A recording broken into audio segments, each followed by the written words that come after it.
स्वागत है आप सभी का माया एकेडमी यूट्यूब चैनल पे। आज की डेट है 18 नवंबर 2022 और हम प्रीलिम एग्जामिनेशन से संबंधित अपने डेली करंट अफेयर्स की सीरीज को आगे बढ़ाएंगे।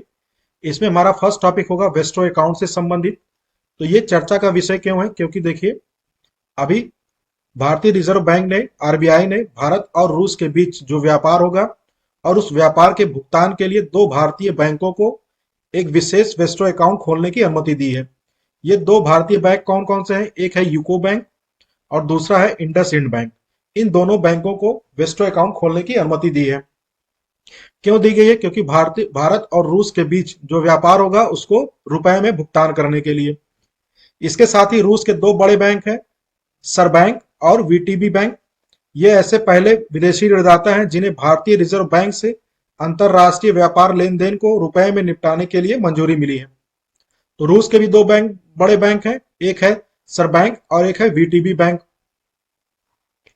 एक वेस्टो अकाउंट क्या होता है वो देख लीजिए। एक वेस्टो अकाउंट जो होता है नेस्टो अकाउंट का ही दूसरा नाम होता है, जो एक बैंक द्वारा ग्राहकों को दूसरे बैंक की ओर से पैसा जमा करने की अनुमति देता है। ठीक है, क्या होता है ये देख लीजिए। एक बैंक द्वारा अपने ग्राहकों को दूसरे बैंक की ओर से पैसा जमा करने की अनुमति देता है।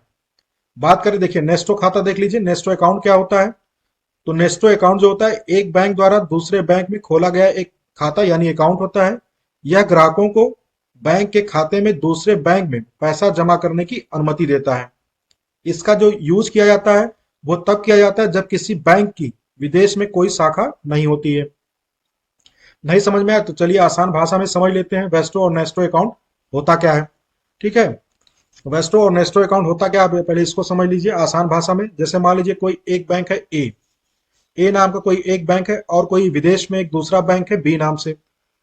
अब ए बैंक जब इस बी बैंक में अपना अकाउंट खोलता है तो उसको बोलते हैं नेस्ट्रो अकाउंट। तो उसको बोलते हैं नेस्ट्रो अकाउंट।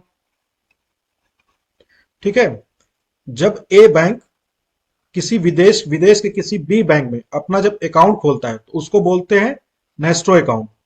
ठीक है, वहीं ये जब बी के लिए ये अकाउंट क्या हो जाता है, बी के लिए ये नेस्ट्रो अकाउंट हो जाता है वेस्ट्रो अकाउंट। ए के लिए ये अकाउंट है नेस्ट्रो अकाउंट, जबकि बी के लिए यही अकाउंट क्या हो जाता है, वेस्ट्रो अकाउंट। नेस्ट्रो देखिए एक लैटिन वर्ड है, ठीक है ना। नेस्ट्रो का मतलब होता है, नेस्ट्रो का मतलब होता है हमारा,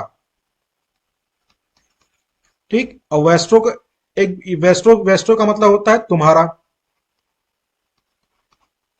यानी ये ए के लिए ये बैंक, ये जो अकाउंट होता है नेस्ट्रो अकाउंट, ये उसका अकाउंट होता है।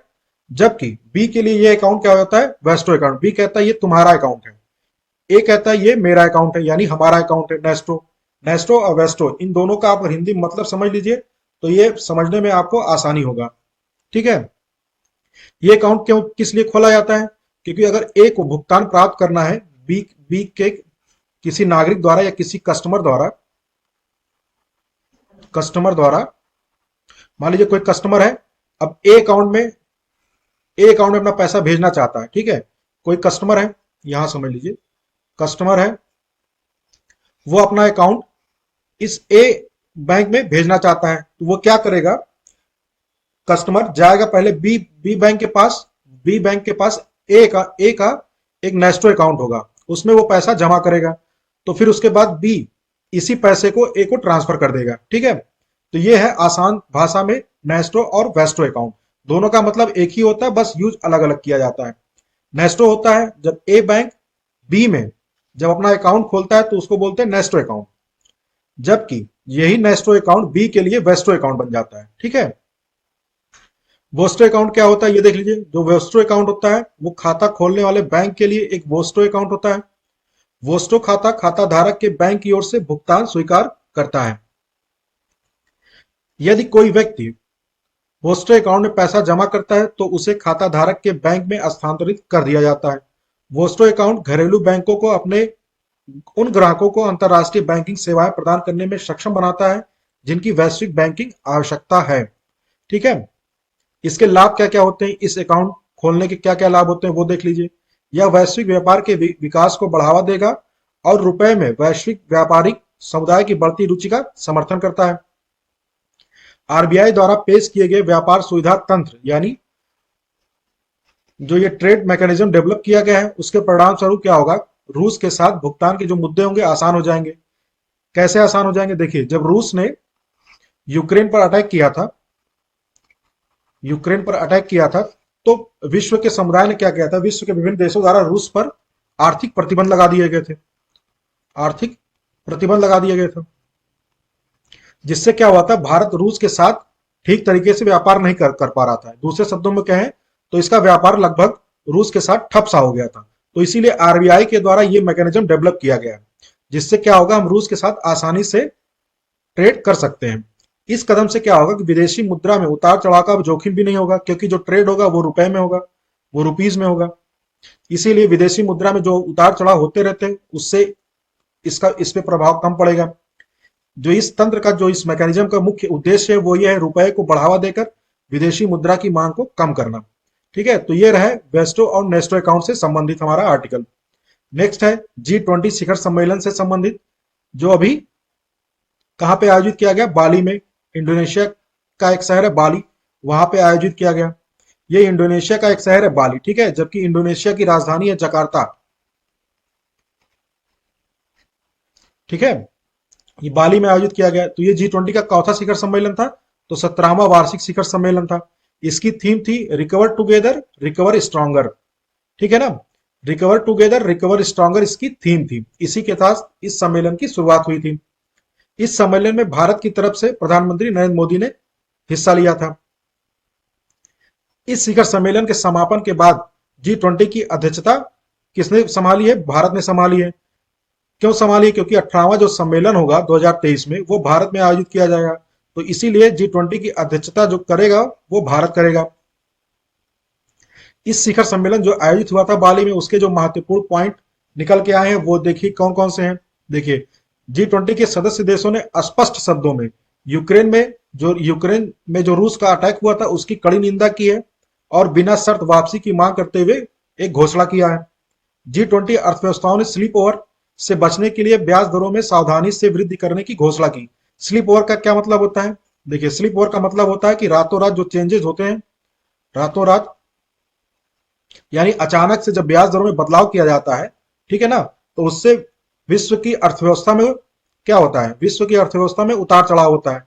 इसीलिए G20 के सदस्य देशों ने स्लिप ओवर से बचने के लिए ब्याज दरों में सावधानी से वृद्धि करने की घोषणा पर सहमति व्यक्त की है, तथा मुद्रा चाल में बढ़ी हुई अस्थिरता को भी चेतावनी व्यक्त की है। मुद्रा चाल का मतलब क्या होता है, यानी जब कोई देश अपने मनी यानी मुद्रा को क्या करता है, मुद्रा की वैल्यू को घटाता और बढ़ाता है, ठीक है ना, तो इसीलिए उस पर चेतावनी भी व्यक्त की गई कि ऐसा ना किया जाए। नेक्स्ट है, देखिए G20 के नेताओं ने खाद्य सुरक्षा चुनौतियों का समाधान करने के लिए संयुक्त कार्रवाई करने का भी वादा किया है और काला सागर अनाज पहल की सराहना की है। ये काला सागर अनाज पहल क्या है, इसको भी देख लीजिए, ये भी आपके एग्जाम के लिए इंपॉर्टेंट है। इस साल G20 आपके एग्जाम के लिए मोस्ट इंपॉर्टेंट है, क्योंकि इसकी अध्यक्षता जो करेगा भारत, वो 2023 में इसकी अध्यक्षता भारत कर रहा है। तो इसीलिए G20 आपके एग्जाम के लिए मोस्ट इंपॉर्टेंट हो जाता है। इसीलिए एक एक पॉइंट के ऊपर डिस्कस किया जा रहा है, ताकि कोई भी अगर पॉइंट, मान लीजिए आपके एग्जाम में क्वेश्चन आता है और मान लीजिए आपने किसी पॉइंट पे ध्यान नहीं दिया, तो क्या होगा, क्वेश्चन गलत होने की संभावना बढ़ जाएगी। यही कारण है कि एक एक पॉइंट पे डिस्कस किया जा रहा है। काला सागर अनाज पहल क्या है, ये भी देख लीजिए क्या है। ठीक है, काला सागर अनाज पहल, देखिए फरवरी 2022 में जब रसिया ने यूक्रेन पर अटैक किया था, यूक्रेन पर अटैक किया था, तो देखिए यूक्रेन से जो अनाज थे, यूक्रेन से अनाज और रसिया से खाद्य वस्तुएं एवं उर्वरक, ठीक है ना, उर्वरक की आपूर्ति पर रुकावट आ गई थी, जिसके वजह से क्या हुआ था, विश्व में जो खाद्य वस्तुओं की और अनाज की कीमतें काफी ज्यादा बढ़ गई थी। इससे क्या हुआ था, विश्व के सामने खाद्य संकट उत्पन्न हो गया था, खाद्य संकट उत्पन्न हो गया था। तो इसीलिए क्या हुआ कि यूएनओ, संयुक्त राष्ट्र संघ और तुर्की, इन दोनों की मध्यस्थता में इस पहल का गठन किया गया था, काला सागर अनाज पहल। ठीक है ना, इसका जो गठन किया गया था वो किया गया था 22 जुलाई 2022 में। इस पहल में कौन कौन से देश शामिल है वो देख लीजिए, कौन कौन से देश शामिल है काला सागर अनाज पहल में। तो एक एक है यूएनओ, ठीक, तुर्की प्लस रूस प्लस यूक्रेन,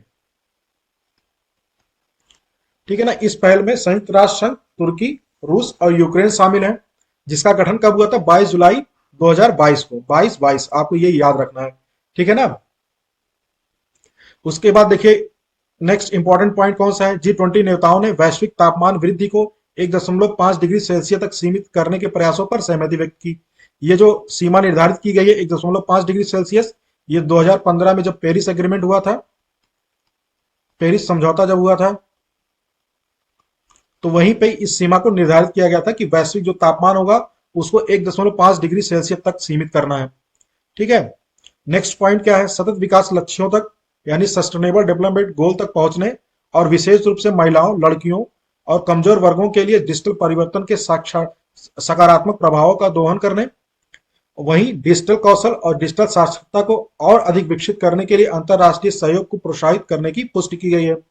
इसके साथ ही world health universal health coverage को भी प्राप्त करने की दिशा में सहमति व्यक्त की गई है। इसमें कहा गया है कि एक स्वस्थ और अस्थायी रिकवरी को बढ़ावा देने के लिए निरंतर प्रतिबद्धता व्यक्त की गई है, जो सार्वभौमिक स्वास्थ्य कवरेज को प्राप्त करने और बनाए रखने की दिशा में आगे बढ़ती है। अब नेक्स्ट हम देखते हैं G20 ग्रुप, ये कैसा ग्रुप है? तो ये G20 एक अंतर सरकारी संगठन है, ठीक है। ये एक अंतर सरकारी संगठन यानी इंटर गवर्नमेंटल ऑर्गेनाइजेशन है। इसका गठन 1999 में हुआ था। कब हुआ था, क्यों हुआ था, ये भी देख लीजिए। क्योंकि 1990 के दशक में क्या हुआ था? वित्तीय संकट उत्पन्न हुआ था, ठीक है ना। इस वित्तीय संकट का जो प्रभाव पड़ा था विशेष रूप से पूर्वी एशियाई देशों में और दक्षिण पूर्वी एशियाई के क्षेत्रों में को ज्यादा प्रभावित किया था। ये जो फाइनेंशियल क्राइसिस आया था 1990 के दशक में। G20 का जो मुख्य उद्देश्य होता है, देखिए वो क्या होता है? वैश्विक अर्थव्यवस्था से संबंधित मुद्दों जैसे अंतरराष्ट्रीय वित्तीय स्थिरता, जलवायु परिवर्तन और सतत विकास को संबोधित करने के लिए काम करता है, ठीक है ना। देखिए इसमें सदस्य देश कौन कौन से देख लीजिए। ये एशिया महाद्वीप से चीन, भारत, इंडोनेशिया, जापान, कोरिया, कोरियाई गणराज्य, रूस, सऊदी अरब और तुर्की है। मतलब एशिया से टोटल 8 कंट्रीज हैं, ठीक है। वहीं यूरोप से United kingdom, France, Germany, Italy और यूरोपीय यूनियन, इसमें टोटल 5 देश हैं। वहीं उत्तरी अमेरिका जो महाद्वीप है उससे कनाडा, मैक्सिको, संयुक्त राज्य अमेरिका यानी 3 देश शामिल हैं। जबकि दक्षिणी अमेरिका से अर्जेंटीना और ब्राजील 2 देश, अफ्रीका से केवल 1 देश दक्षिणी अफ्रीका और ऑस्ट्रेलिया इसमें शामिल है। तो टोटल मिला के हो जाते हैं 20 देश, ठीक है ना। यानी 19 देश प्लस एक यूरोपीय यूनियन, इनकी संख्या मिला के हो जाती है 20, इसीलिए इसको नाम दिया गया G20, ठीक है। कुछ और महत्वपूर्ण पॉइंट देख लीजिए G20 से संबंधित। देखिए G20 से संबंधित कुछ महत्वपूर्ण पॉइंट देख लीजिए। जब इसका फर्स्ट सम्मेलन हुआ था 2008 में, ठीक है। ये सम्मेलन कहां हुआ था? फर्स्ट समिट तो ये हुआ था यूएसए में। वहीं पे G20 के सदस्य देशों ने निर्धारित किया कि जो इसका जो बैठक होगा वर्ष में कम से कम एक बार होगा, वर्ष में कम से कम एक बार होगा, ठीक है ना। देखिए गठन तो इसका हुआ था 1999 में, लेकिन जो इसकी फर्स्ट समिट हुई थी वो हुई थी 2008 में। इसीलिए निर्धारित किया गया था कि G20 जो समिट होगा वो वर्ष में कम से कम एक बार जरूर होगा, ठीक है। इस सम्मेलन में देखिए कौन कौन सम्मिलित होते हैं? तो जो 20 देशों की सरकारें उनके प्रमुख सम्मिलित होते हैं, प्लस वित्त मंत्री सम्मिलित होते हैं, वित्त मंत्री विभिन्न देशों के। साथ में जो उच्च अधिकारी होते हैं, उच्च अधिकारी जो होते हैं वो भी इसमें शामिल होते हैं, ठीक है। उसके साथ ही इसमें अंतरराष्ट्रीय अंतरराष्ट्रीय संगठनों को भी आमंत्रित किया जाता है, संगठनों को आमंत्रित किया जाता है, ठीक है। देखिए 2021 में जो G20 समिट हुआ था वो कहां हुआ था? रोम में हुआ था, इटली में। 2022 में देखिए कहां हुआ है? तो अभी हाल ही में हुआ है, कहां पे? बाली में यानी इंडोनेशिया। 2023 में इंडिया में होगा, भारत में होगा। वहीं 2024 में भी देख लीजिए कहां होगा? 2024 में होगा ब्राजील में, ब्राजील में। और 2025 में दक्षिणी अफ्रीका में आयोजित किया जाएगा G20 सम्मेलन।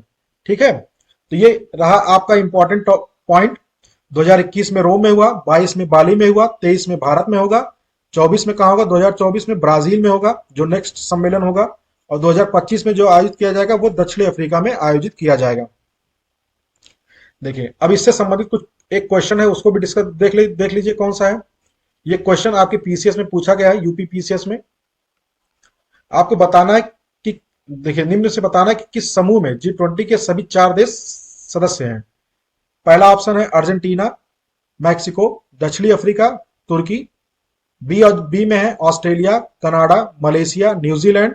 सी में है ब्राजील, ईरान, सऊदी अरब और वियतनाम। डी में है इंडोनेशिया, जापान, सिंगापुर और उत्तरी कोरिया। देखिए, आप अगर इसको याद कर लीजिए कॉन्टिनेंट वाइज, ठीक है ना, ये जो डिवाइड करके लिखा हुआ है, तो आपको पता चलेगा एशिया से देखिए 8 देश हैं, याद करने में आसानी होगी, पूछा भी जाता है और पूछा गया भी है। एशिया से 8 देश हैं, यूरोप से 5, उत्तरी अमेरिका से 3, दक्षिणी अमेरिका से 2 और अफ्रीका से 1, ऑस्ट्रेलिया शामिल है इसमें। तो देखिए, अर्जेंटीना शामिल है, मैक्सिको शामिल है, दक्षिणी अफ्रीका, अफ्रीका कॉन्टिनेंट से एक जो देश है वो दक्षिणी अफ्रीका शामिल है, और एशिया से तुर्की शामिल है। नेक्स्ट देख लीजिए ऑप्शन, ऑस्ट्रेलिया शामिल है, कनाडा शामिल है, मलेशिया शामिल नहीं है, न्यूजीलैंड शामिल नहीं है, ब्राजील शामिल है, ईरान शामिल नहीं है, सऊदी अरब शामिल है, वियतनाम शामिल नहीं है। तो ये देखिए दोनों ऑप्शन गलत हो गया। डी ऑप्शन देख लीजिए, इंडोनेशिया शामिल है, जापान शामिल है, सिंगापुर शामिल नहीं है और दक्षिण कोरिया शामिल है। तो ठीक है, तो इस हिसाब से हमारा ऑप्शन ए सही हो जाता है, अर्जेंटीना, मैक्सिको, दक्षिणी अफ्रीका और तुर्की। ये रहा हमारा आज का पूरा डिस्कशन। अगर आपको ये डिस्कशन पसंद आ रहा हो तो एक बार इसको लाइक, शेयर और सब्सक्राइब जरूर करिए। So thank you very much for watching my daily current affair series.